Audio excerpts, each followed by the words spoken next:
Hello दोस्तों, आप सबका स्वागत है स्टैटिक जीके की इस क्लास में।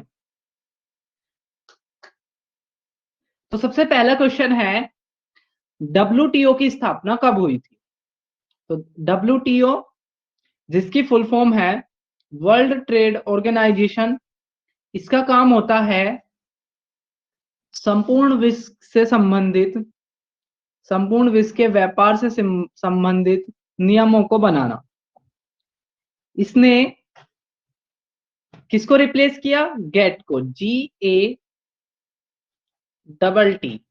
Journal agreement on trade and tariff. इससे पहले संस्था थी जिसको रिप्लेस किया डब्ल्यूटीओ ने, और ये बना 1995। नेक्स्ट है, जॉइंट पार्लियामेंट्री कमेटी कब बनाई जाती?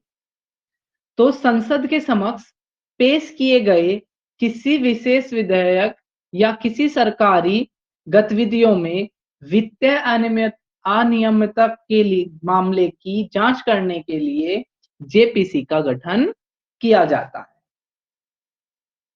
अब इसके बाद हम देखते हैं कि अभी जो अपना बजट पेश किया गया उसमें कोरोना को लेकर कितना बजट रखा गया है? तो ये बजट रखा गया है आपका 5,000 करोड़।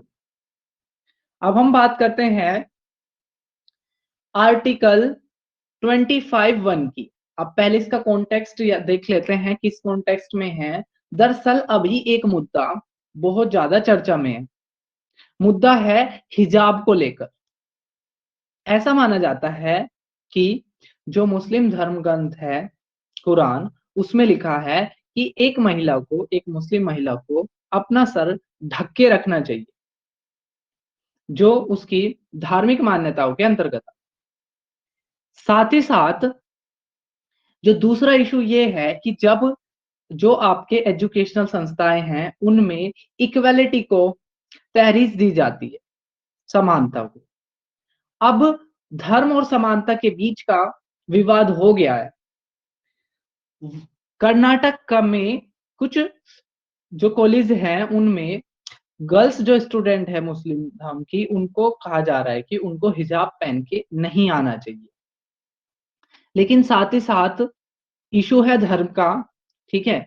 तो ये अभी मामला कोर्ट में चला गया है। अब देखते हैं इस पे डिसीजन क्या आता है। अब अपने काम की स्टैटिक जीके यहां से क्या निकलती है कि आर्टिकल 25(1) किससे संबंधित है? तो ये ध्यान रखना, आर्टिकल 25(1) है आपका कि हर व्यक्ति को किसी भी धर्म को मानने, उसका पालन करने की स्वतंत्रता होगी। इसके साथ साथ ही अभी हम एक जो इशू अभी जो चला हुआ है वो है नीट को लेकर। जो ये नीट एग्जाम होता है, अब जो तमिलनाडु है वो इस नीट की जो अनिवार्यता है इसको खत्म करना चाहता है।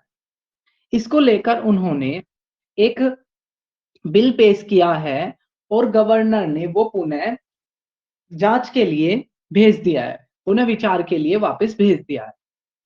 अब आर्टिकल 200 क्या कहता है कि अगर कोई भी विधायिका द्वारा कोई भी अधिनियम अगर गवर्नर को भेजा जाता है तो गवर्नर उसको रिजेक्ट नहीं कर सकते, वो उसे पुनः विचार के लिए जरूर भेज सकते हैं। और अगर राज्य की विधायिका ने दोबारा उसके पास गवर्नर के पास भेज दिया तो फिर गवर्नर बाध्य होते हैं उस पर अपने हस्ताक्षर करने के लिए या उसको अनुमति देने के लिए। तो अभी जो तमिलनाडु राज्य नीट को हटाना चाहता है, तो गवर्नर ने वो पुनः विचार के लिए उसको भेज दिया है। इसलिए आर्टिकल 200 अपने लिए वेरी वेरी इंपॉर्टेंट हो गया। याद रखना है, किसी गवर्नर किसी विधायक द्वारा पारित अधिनियम को अस्वीकार नहीं कर सकते, बस वो सिर्फ पुनः विचार के लिए भेज सकते हैं। इसके अलावा हम बात करेंगे सरकारिया कमीशन की। सरकारिया कमीशन जून 1983 में बनी थी और रजनीत सिंह सरकारिया इसके अध्यक्ष थे, जो सुप्रीम कोर्ट के एक्स जस्टिस थे। इसके अलावा ये किससे संबंधित थी? राज्य और केंद्र के बीच शक्ति संतुलन को लेकर। ये वेरी वेरी इंपॉर्टेंट सरकारीय कमीशन, ठीक है, मोस्टली हर एग्जाम में आती रहती है सरकारीय कमीशन। तो पॉइंट क्या क्या याद रखने? सरकारीय कमीशन कब सेटअप हुई? जून 1983 में। रजनीत सिंह सरकारिया इसके अध्यक्ष थे और राज्यों और केंद्रों के बीच शक्ति संतुलन को बनाए रखने के लिए सरकारीय कमीशन को गठन किया गया। अब जो इशू चल रहा है नीट, वो देख लेते हैं। नीट मेडिकल से संबंधित है और पूरी देश में अनिवार्य है, लेकिन ये कॉन्स्टिट्यूशनल नहीं है। कॉन्स्टिट्यूशन में नीट के बारे में ऐसा कुछ नहीं है। ये 2010 में लागू किया गया था, लेकिन सुप्रीम कोर्ट ने 18 जुलाई 2013 को इसको अनकॉन्स्टिट्यूशनल घोषित कर दिया गया था। इसके ऊपर फिर आगे चलकर ए.के. रंजन कमेटी सेटअप की गई। तो एग्जाम की दृष्टि से ए.के. रंजन कमेटी आपके नीट एग्जाम से संबंधित है, ठीक है। और 2016 में अधिनियम के द्वारा बीजेपी गवर्नमेंट ने इसको क्या कर दिया था? अनिवार्य कर दिया था। ऑर्डिनेंस के थ्रू ये लेकर आए गए थे। तो नीट 2010 में लागू और ए.के. रंजन कमेटी, ये दो चीज अपनी इंपॉर्टेंट हो जाती है, ठीक है। तो ये थे आपके आज के क्वेश्चंस। आपको ये वीडियो कैसी लगी कमेंट बॉक्स में जरूर बताना।